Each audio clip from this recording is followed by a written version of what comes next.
Hello, everyone out there in podcast land. This is your host, Severin Henderson, back again for the new year, 2022, with another episode of Department 3C Presents a Podcast Connected to Fire.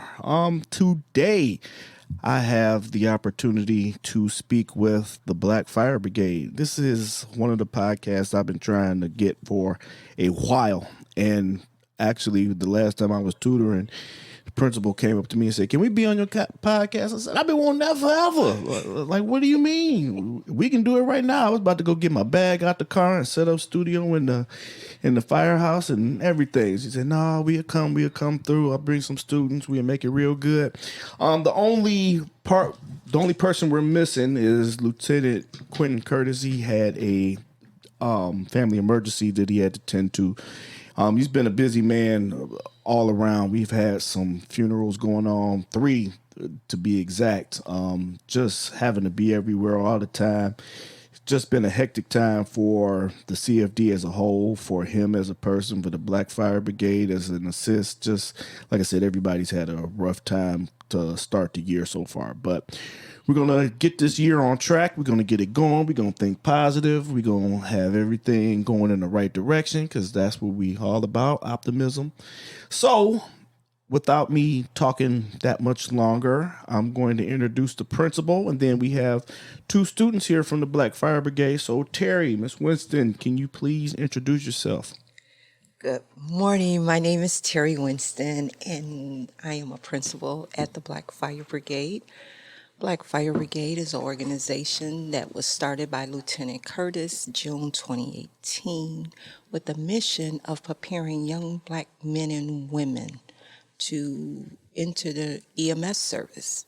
Lieutenant Curtis has 34 years on the fire department with anticipation of retiring this year. And his goal and objective was to leave a legacy of 500 young men and women on the field behind him, carrying on his legacy. So he goes out into the community. He recruits Black men and women ages 18 to 40, and he's prepared them for the fire department. And the first step is becoming an EMT, emergency medical technician. It's either a 13-week or 4-month program. He recruits them, he prepares them, he pays their tuition, he mentors them, as well as tutoring every Sunday. He believes in if they can see representation, they can be representation. And being able to get Black firefighters, females, and Black firemen in the vision of these young men and women, they will be our future. And we're excited. We put over 420 children through the program. Not children, young men and women. They're children to us. 420 young men and women through the program. And they continue their mission and go on to the fire academy as well as paramedic school. And this is just a huge accomplishment for us. It's the only program in the country. And we're really excited just to be here with you today to talk about the program. Well, thank you. Like I said, I've been wanting this to happen for a long, long time. I don't even remember when I started this podcast, but I know when I did, this was one of the first group of people that I wanted to come on here was the Black Fire Brigade. And now not only do I have just the Black Fire Brigade, but we have students that graduated and have gone on to do great things in the career. So without any further ado from that angle as well, I would like to introduce Javar Murphy, a graduate of the Black Fire Brigade. Javar, I told him your name, but introduce yourself and let us know a bit more about you. My name is, like I said, Javar Murphy. I'm a graduate from the Black Fire Brigade. I'm a national paramedic. I recently passed the NREMT. Congratulations. Most grace. Appreciate it. I appreciate it. I also, prior to that, I received my EMT license as well. And now I'm trying to get into the, like Teri mentioned, I'm trying to get into the fire department. Okay, cool. So tell me a little bit more. Let's deep dive a bit more into you. Before you came across the Black Fire Brigade, what were you doing? What were you up to? All of that fun stuff. Before I stumbled across the Black Fire Brigade, I wasn't doing much of anything. I was working to survive. Okay. And I was going through various things in my life to a point where I actually fell into homelessness. So from that period of time, I actually that was kind of the turning point where I decided to get my EMT license. So I kind of went through that program of ascertaining my EMT license while I was actually sleeping in my car. So Okay, now that is just phenomenal. That's awesome. I remember Q was talking about that the other day when I was at the brigade, and he was pitching that to the students, just telling them, just not a whole lot, but just saying, we had a student go from homeless to now he's doing things. I didn't know it was you. And I teased you when you came in here because you flying fresh to death. We got to take this picture. I'm definitely going to put this picture up. You look like a GQ model, like for real, for real. But But I want to intercept. okay, go ahead. Because when we were there that Sunday and Q mentioned the young man, he told everyone else he has high expectations for you. You have no excuse. If this young man went through the EMT program, fire academy program, paramedic program, not the entire program homeless, but he fought Any to make part of this it. happen. Yeah. And he has those 3 levels of certification. He expects nothing more than you to get your national exam. Yeah, that's 1,000% true. It's no excuse when you have someone, especially their own age, to look at and say, "Hey, this dude had it worse off than what I may have going on." And even if you do have it worse, we have solutions for that too. We have. I say we because I tutor and help out, but We, we have so many options and opportunities to help these young people that they don't even know about. And all too often people, it's not that they're scared to ask, they don't even know what questions to ask. So it all just starts with a conversation, and once we get to talking, once we get to figuring things out, we can go from there. Javar, so like I said, fly fresh to death. Now I see why, because you got to stay like that to stick off your mind thinking about the homelessness thing. So just tell me a little bit more about that struggle, because that is like a real deal situation as far as saying I'm in a car to I'm about to do something and get it going. Really, it was kind of like when people speak about crossroads. I had been working previously, going from job to job. I've held some pretty prestigious jobs. I was an assistant branch manager at one point for an armored trucking company. So I wasn't unaccustomed to working hard. That wasn't something that was new to me. But doing something that I enjoyed doing, that I had a passion for doing, that was new. So it was really just a crossroad and a decision to go ahead and try to fulfill that. At this point, it was either now or never. Right. So at that point, I literally had nothing else to lose. So now was a good time to go ahead and try to do that. Okay. As far as the difficulty, as you can imagine, there was more days that was difficult than others. Probably thought about quitting all the way up until graduation day. Like I said, it was really just a crossroad. It was an understanding that consistency beats out a lot of things, particularly failure. If you just continue and strive and be consistent at something, more than likely you'll achieve it. Right. So that was pretty much my thought process behind it, was just take it one day at a time, try to learn as much as I can, try to focus as best as I can, and just pick up the information that was easy for me, try to do that a little bit faster. And then things that were a struggle was just consistently just put it in my mind frame. I had all day to think about it. So Yeah. after class, so that part wasn't too much tough of a decision. So it was just pretty much like I said, just the consistency and the want and the will. Okay, I like it. I'm with that. Severin, I have something to say about Javar. Sure. So he went through the EMT program. He jumped into the paramedic program. Yep. Okay? He completed the paramedic program. And out of nowhere, he signed up for the fire academy program. Yep. And I'm like, dude, you didn't take the paramedic exam. Like, what are you doing? You're going to forget all of that information. And I personally know that exam is hard. Yes. He said, I got this. It's like, you got this? You need to go back and take that exam. You're going to forget everything you learned. But he said, no, we got this. So he went through the fire academy. Now I'm looking at him like, we went to the graduation. What about that paramedic license? Mm-hmm. That's what I want you to have, because we know that starting rate for a paramedic is $72,000 a year. He said, I got this.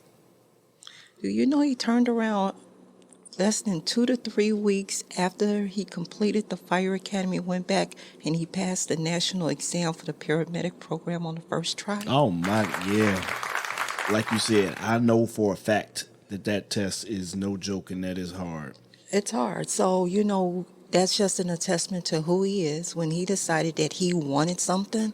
And then the role models that we have, you, Lieutenant Curtis, Chief Williams, and then the other BFB students, we can achieve anything if we come together collectively. Yep. My hat's off to you, sir. Yep, absolutely. That's what we always tell the students. We say you have examples, you have people that you can talk to. And I equate learning, especially EMT, to learning a new language. It's like you really got to sit down and learn a new language. Paramedic, I know from experience that test, I didn't pass it the first try. I had hoops and hurdles to go through to get my paramedic license, and now that I got it, I don't want to let it go at all. And I encourage you to do the same. So we're gonna come back around, talk about some more happy stuff. But I do want to introduce our third guest, our second student that we brought here. Javar Carter, got it right. Yes. Is another graduate of the Black Fire Brigade program, and Javar is going to tell you a bit more about himself other than just he's a graduate. So, Javar, nice to meet you. Happy to have you here. Thanks for having me on. I want to start off by saying everything that I just learned about Javar, I didn't know. That's very impressive. I got to networking with him a little bit more because I'm following those same steps. I want to start off by saying I'm 23 years old. I'm an EMTB, currently in paramedic school, and I work in the emergency room at UI Health. I started with the Black Fire Brigade back in 2019.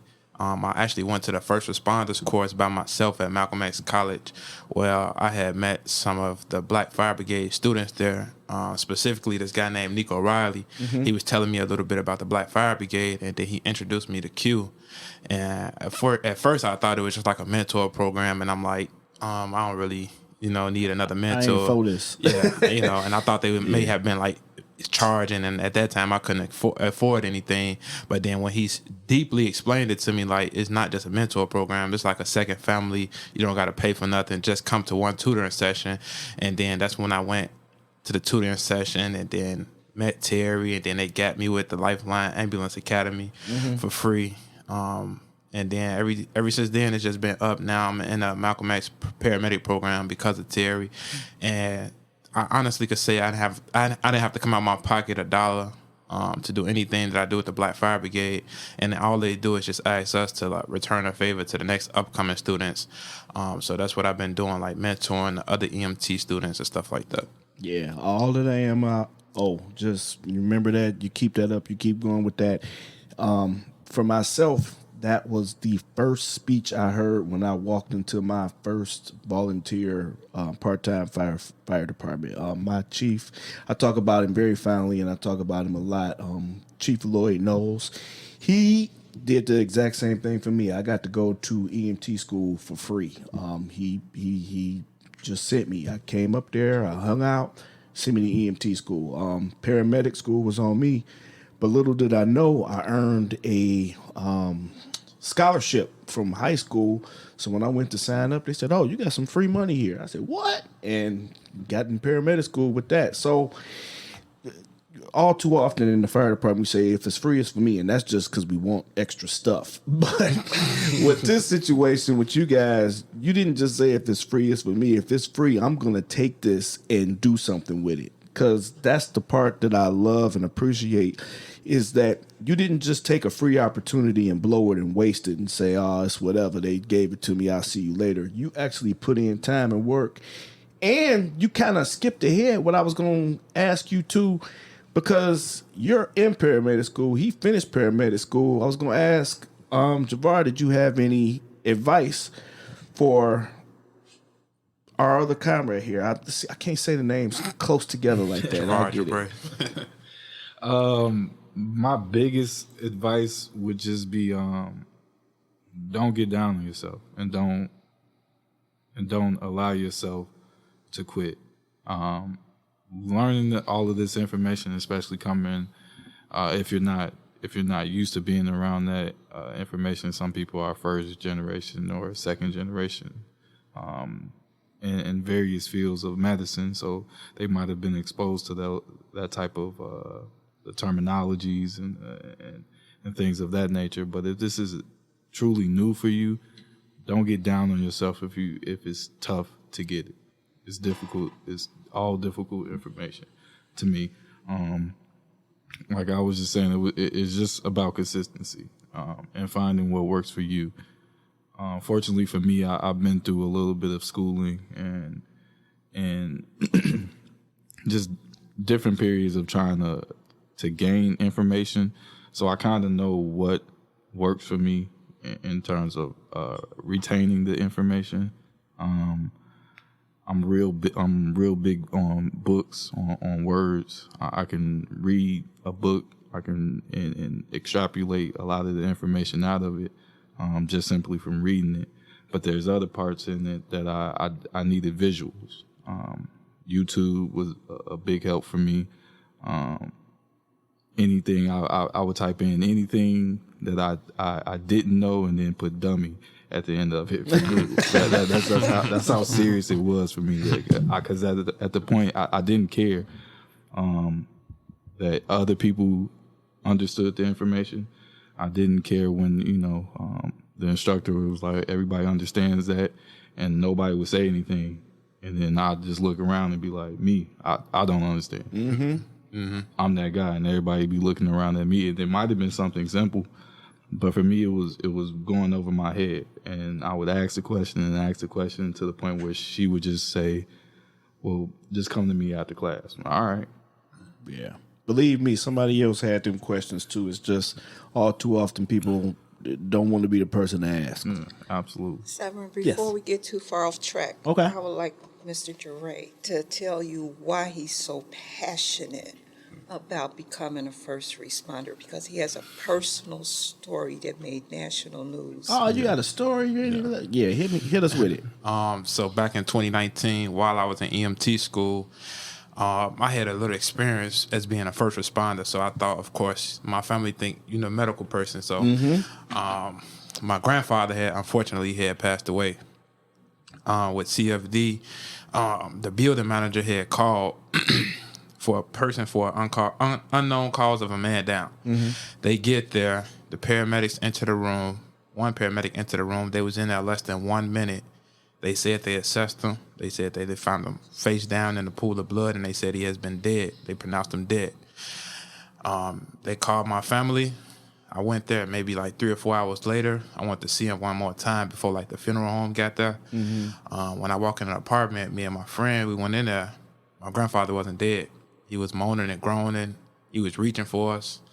And I told him, because it was me and one of my friends was in the room at that time, and I had told her, check for a pulse. We both first responders. We might have to do CPR or something like that. So I told her to check for a carotid pulse. She checked for a pulse. He said he's still alive. And at that time, I'm looking from the door. I'm kind of scared. And he reaching for her, grabbing for her. And she was crying. She just keeps saying, call 911, call 911. So I call 911. I'm arguing with the dispatcher. He keep asking me for like a police report number. And I'm just like, dude, get somebody here. Yeah. My grandfather's not dead. Yeah. And that's when the police took over. The police dispatcher took over and said, we sending help. We need that police report number. Gave them the police report number. The ambulance came. I remember the fire truck pulled up first in the ambulance. I told them what was going on, met them downstairs. I'm like, look, I'm an EMT student. My grandfather's not dead. They pronounced him dead earlier. And then they was like, yeah, okay, we'll go check it out. They didn't take a bag up. They didn't take a stretcher up, nothing. So they got up there. They checked him, flipped him on his back, seen that he was still alive. They had sent another couple guys downstairs to get the monitor and a stretcher and everything, hooked him up to the monitor. He very much well had a rhythm on the monitor. They put him on a stretcher, put him on an hour breathing, got him into the back of the ambulance. Then they took him to the hospital. 2 days later, he was on life support, and we pulled the plug because we didn't want to keep suffering. The doctor said that maybe if he would have got there a little earlier, he could have survived. So that's what persuaded me more to become a paramedic and a first responder for the city of Chicago, so that won't happen to nobody else. That is real. I shouldn't be at a loss for words in a podcast, but I just have, I don't know what to say. First of all, I'm really so sorry to hear that happened to you. I do remember that case. And again, I didn't know that was you that happened to. Just like our other situation, our other story. But like I said, first of all, I'm so sorry that happened to you. That is terrible. That's heart-wrenching. That's heartbreaking. Just all the words used to describe that situation. Because, sometimes people don't expect someone to actually, when they know what they're talking about, come in and say, hey, I don't think this is quite right. People, they try and get one past you or slip one past, and I don't know who did that. I don't want to know for the sake of this podcast or for the sake of myself, but that's not cool. That's not what's up. And on behalf of CFD, I can say for a fact that the majority of members aren't that way. Especially our paramedics, they really, really care about people, and they go above and beyond in a lot of situations. They get destroyed out there on the streets, and they don't. That's not really them. So that was an anomaly of a situation, and I apologize for that happening to you. Thank you.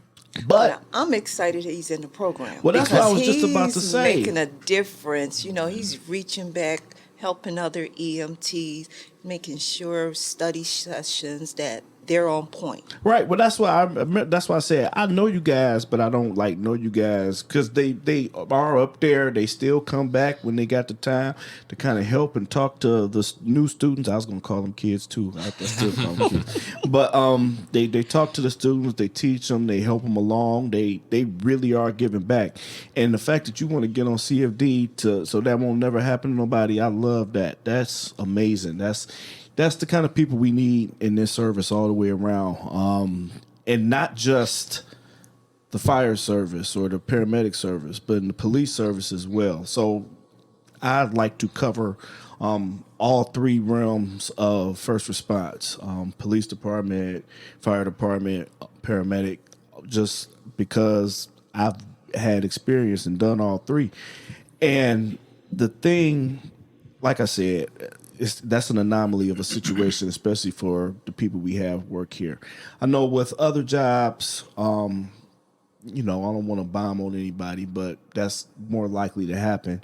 But with those people, that really that's a rarity. So, and And the giving back portion is what's up. You have some? Yeah, I just wanted to say I didn't know that about you, Jabray, and that's very that's inspiring. And I think it's a commonality that a lot of people like us share. A lot of Black people, unfortunately, we share a certain trauma, and out of that trauma, we always try to grab hold of something where we can control it a little bit better for the next time.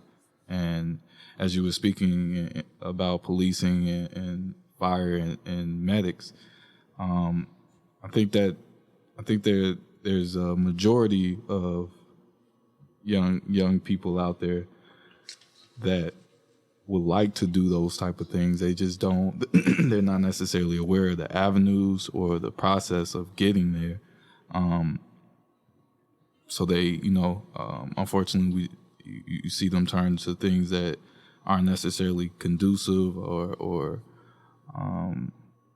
it might even be illegal, but they seem to try to take hold of or control what the trauma that they've experienced. They try to take it into their own hands. So I think I really enjoy this program and the organization Black Fire Brigade, because it gives them an opportunity to take some type of control in their own hands in a more positive manner. Now, I appreciate you saying that. The thing that first popped to my mind was you said as minorities is what ends up happening.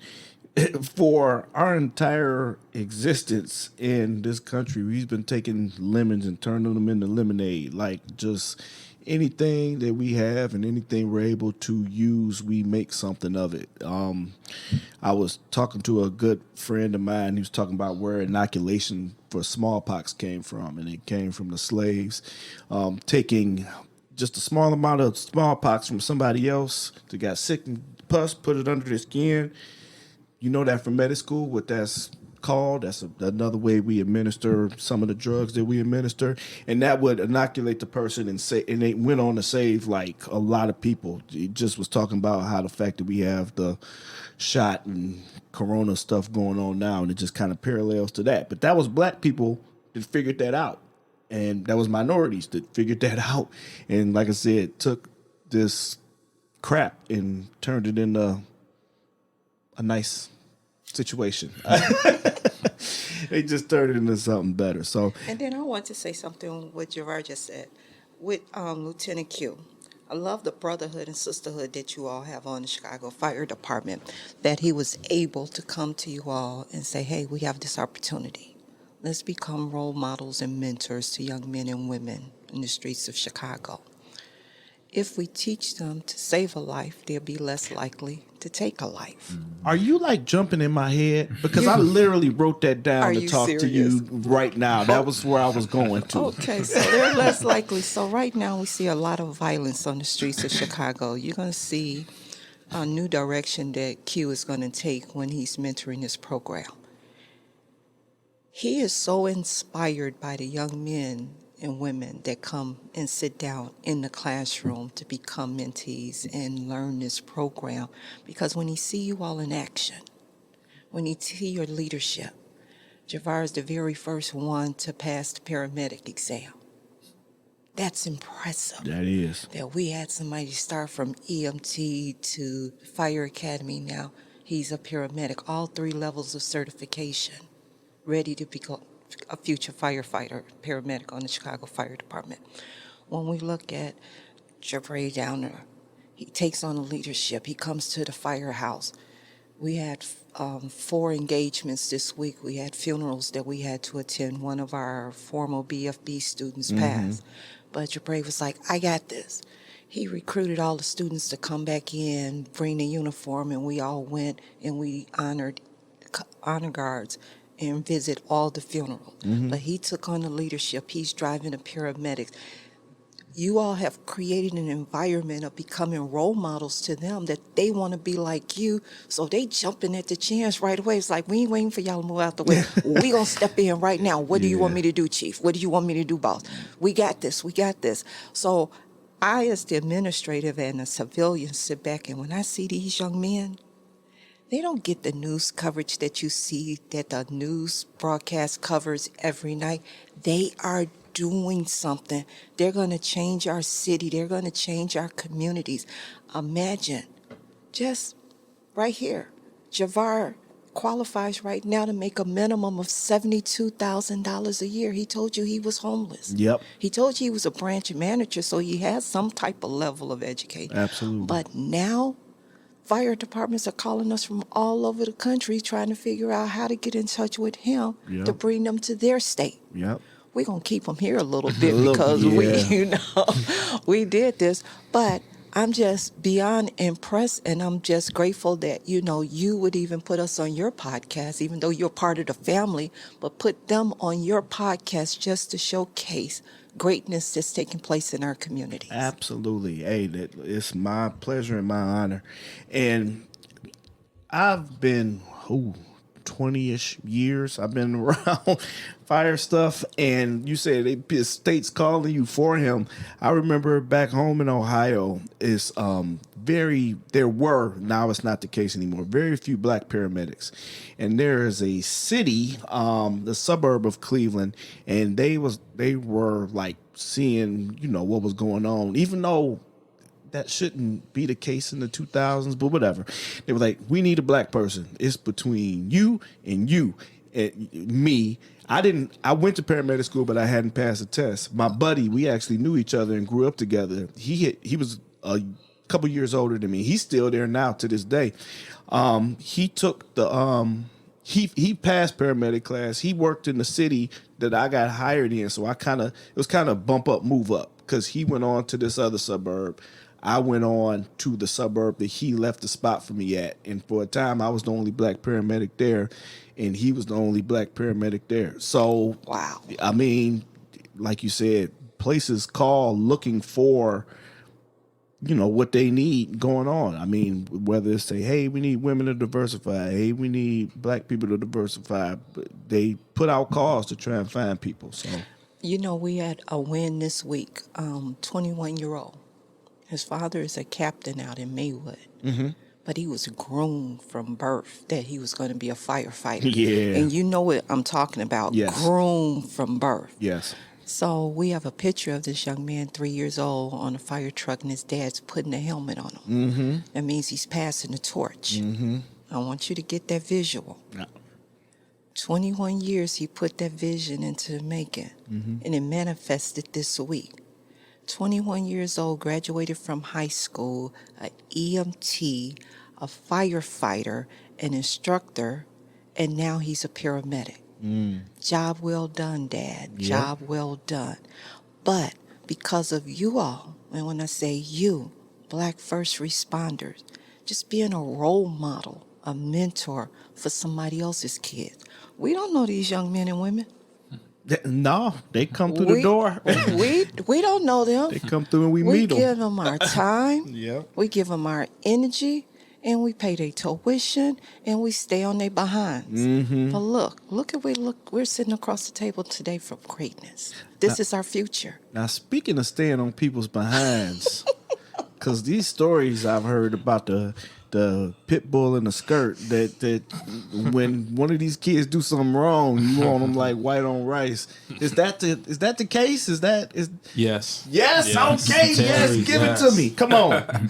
Terry, if you're not doing something in school, if these people give you opportunities and you missing them, Terry's gonna get on your behind because you're wasting her time. And time is money. Terry do not like to waste it. If she telling you to apply for a fire academy and you're not doing nothing, you just an EMT, you're sitting at home and not doing nothing, she's going to get on your behind. She's going to send you the application. She's going to send these people your number. She's going to have these people call you. She wants you to become a fire paramedic. She wants you to become a firefighter, a paramedic, and an EMT. She wants you to have all 3 certifications when you're done, even if you don't want them. She giving them to you. Okay. Teri, how do you have the time? Because I text you and send you stuff, and then you respond, and then you send out advertisements for other stuff. You making graphics and visuals. You shooting videos in here. You the head social media manager. You just, for lack of a better term, I got the E. you are the shit. You are like awesome. So pardon me for in front of a woman, but it's like no other way to put it. You're awesome. I'm sure there's about 3 of her somewhere. Right. You have like Tom Brady clones and all y'all in the crib and you just send one out a day to get it done. Okay, so let me tell you my secret. Number one, Lieutenant Curtis is my hero. I admire that young man, that he can ride off into the sunset. He could have ridden off into the sunset years ago. Mm-hmm. But he decided that this was something that he wanted to do. And it's something that I could get behind. I love first responders. Anybody to put their life in danger to save me, I have nothing but the highest respect for you. So when he put this program together and he was like, I'm going to tell you this funny thing. January 2018, he said, we're going to start an organization. It's called the Black Fire Brigade. Make it happen. I said, what's a brigade? He was like, go Google it, look it up on the internet, make it happen. Look what we've done as a family in 3 years. Yeah. Approaching 4. Yeah. When I get to see your story, when I get to see Nina's story, and I call you all by your first names because I know I need to put some respect on those titles because you're a rock star in your own nature. No, you call me whatever except for late for dinner. So. It's an honor to be able to serve you all. I get tired of looking at the news every night saying that, the demise of the Black community. Mm-hmm. I need people to see what we're really making happen. Mm-hmm. This is going back into the West Side. Our success stories go back into our communities. These young men and women will be buying homes. They will be starting business. They get to walk around in their uniforms. We get phone calls every day. My boy drives an ambulance and I want to be like him. All we're doing is creating role models on top of role models. So it's my pleasure and it's my honor to come up with creative and strategic ways to promote what it is that we do every day. Now, two things we got to touch on. The one, you already said it yourself. We live in a violent town, violent city. It's always things on the news about how bad Chicago is. To me personally, being from a whole nother place, I'm more of a optimist, and it's like, unless you go looking for trouble, trouble's not just running up on you. But different people have different opinions. What the brigade does is the slogan is kind of, you take a kid and you show them the opposite of violence, show them how to save a life so that they don't take a life. Where did that mantra or mindset kind of come from? I'm just going to touch on him briefly, and I'm going to save this for Lieutenant Q because he got something for this next podcast that's going to blow your mind. Okay. But Lieutenant Q, we call him just Q. Just Q, but yeah. I have to put some respect on that title a little bit. But he's from Cabrini Green. Okay. He's seen his share of violence from childhood throughout this career. Mm-hmm. He has served in every major disaster in America. Hurricane Katrina, 9/11, collapsed buildings, pulling people out of fires. He has more rescues than you can imagine. Mm-hmm. So, knowing where he came from and all the knowledge that he has, you're going to be amazed at the amount of certificates this young man is going to retire with. Mm-hmm. We got to learn to leave a legacy and pass this wisdom and knowledge to others. So he's, one day driving in an ambulance, pulled up on the west side, jumped out on the corner. It's a group of men there. He said, yo, come here. What you doing with your life? Oh, what's up, old man? He was like, if somebody came by here and shot your boy, what would you do? Mm-hmm. Call 911. What you going to do until 911 gets here? Okay. Oh, I don't know. He said, well, if I can show you how to save your friend's life until 911 gets here, will you be willing to learn? He said, take your belt off. He said, take this belt, apply it above or below wherever the gunshot is, apply pressure until 911 gets here. He was like, man, who are you? Who are you? What you doing? What you doing? I want to be like you. Mm-hmm. Just taking time to go into an area you deem not safe Yeah. and just talk to them. Yeah. Where can you go as a young man, 18 years old, and say, I want to be a police or firefighter? Not unless you know someone. I was just about to say, other than here, not many places. So this is why he's doing this. When he's looking at the news, he was like, if we don't do something, Mm-hmm. this is coming to your community. Mm-hmm. This is coming to your front door. Mm-hmm. You got to, you've deprived the community so much, where are they going to go? Where they gonna go? They don't have a job. Yep. You're not letting them get financial aid to go to school. Mm-hmm. What do you want them to do? They have nothing. You have all of that. We got to do something about that. We got to bring some of that over back into our communities and bring them some jobs and give them some training. Again, I'm not bragging on you because I don't want all these young ladies calling you Javar. But this young man qualifies to make a minimum of $72,000 a year once he signs a job application. But that's just the start, right? The start. So, I mean, you know, 100,000, 150 in the next 5 years, you will be a millionaire if you apply and invest your money wisely. And we're going to make sure we do gonna that, make sure of that, because yeah. Teri Winston, the pit bull in the skirt, got you. We're not letting anybody run up on y'all, okay? yeah, you be hitting them with the start number, which I love and appreciate. That's like, I tell that story again. $34,331.29. That's all I used to walk around saying, because that was what the hiring salary was for a Cleveland firefighter. And even though I didn't get that job, I went all over this country taking tests to get a fire job. So I know you want to be in Chicago. I'm with that. It's awesome. But we sometimes, you can't necessarily know how the plan's going to go. Keep taking them tests anywhere for any job. Q came in and told y'all the other day, I ain't going to tell the podcast because it's like a secret test, but that one police test that he was talking about, that sound like the dopest thing going. I wish I wasn't past the age to take it. I might go back and take that test. $72K. So we are learning the secrets and we're passing them on to these young men.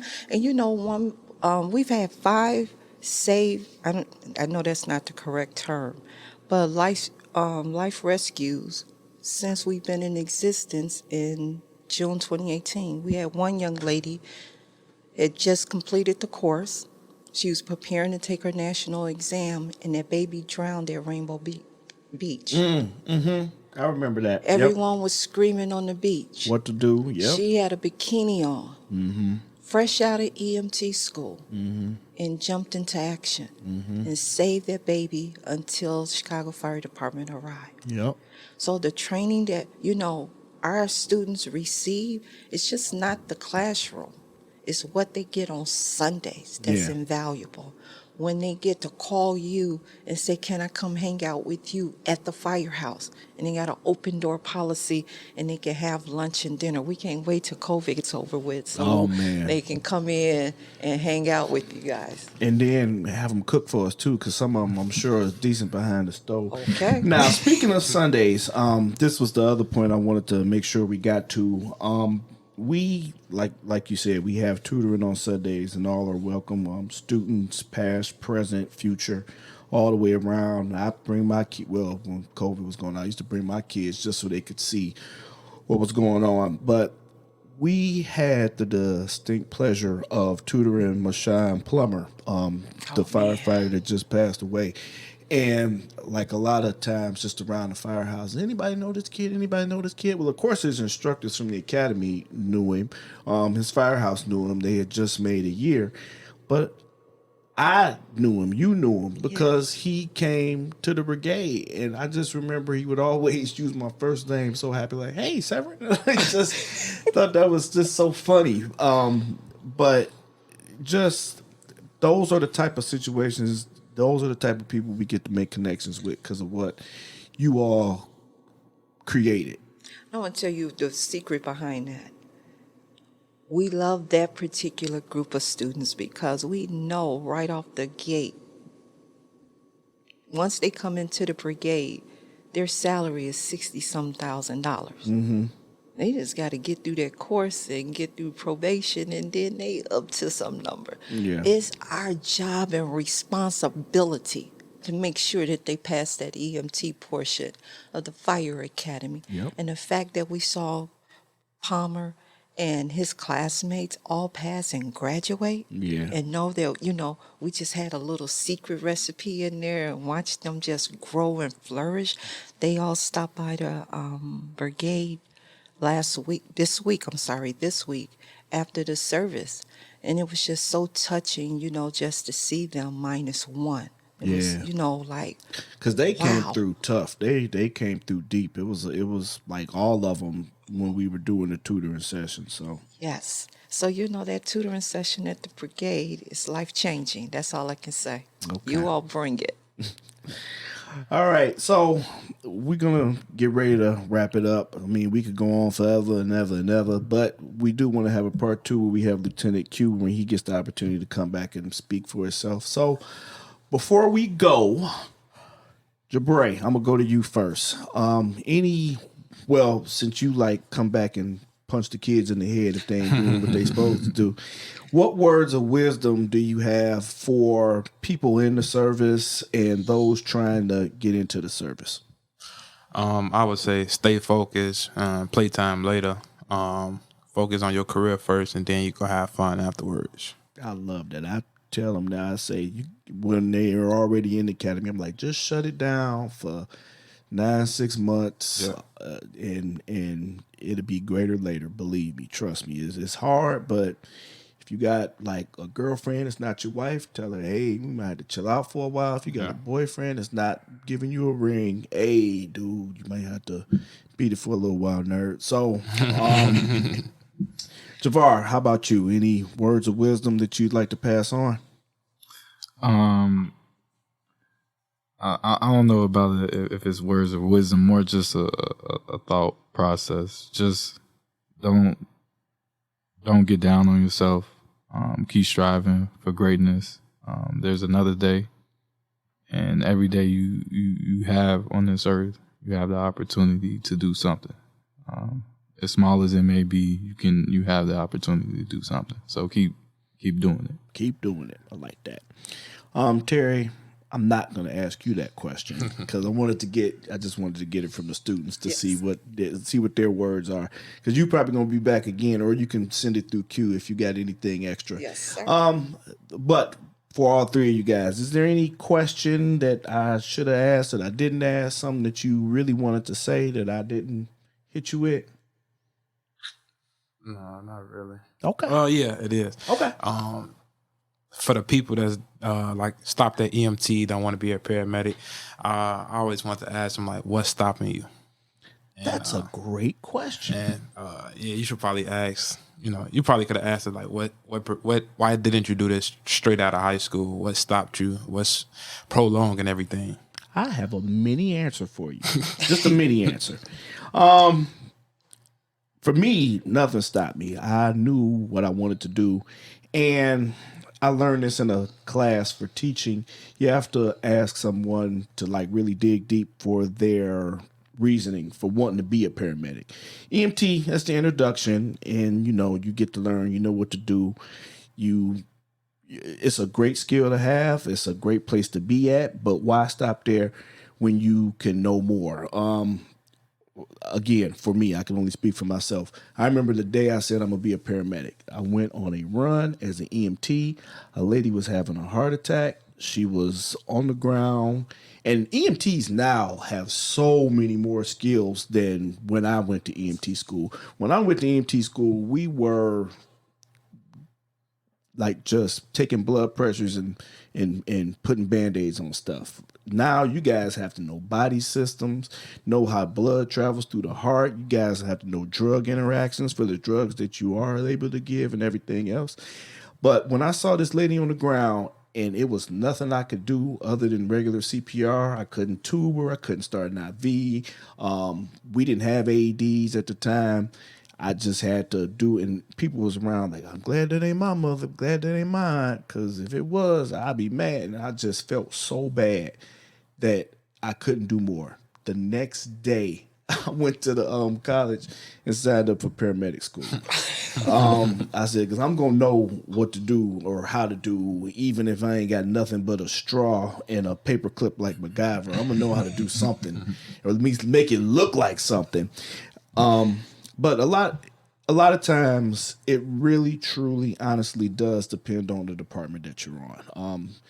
Just where you're at, if you want to continue or not. But I think, kind of like you're saying, if you're going to be EMT, why stop there? Why not keep going? Just at least get the knowledge, at least go to school to see you don't like it, is what I say. So, sound good? Sounds Answer good. to you guys? Okay. Excellent. Well, thank you again for coming and being on my podcast. I really, really appreciate it more than you know, more than words can really put into my appreciation. You guys were great. You guys are awesome. If you would like to get more information about the Black Fire Brigade, please, you can hit me or Teri. She has all the contact information, and I know you know it off the top of your head. So can you give it to us, please? You can just visit us online, www.blackfirebrigade.com. Visit us on Facebook and Instagram, Black Fire Brigade. Yeah.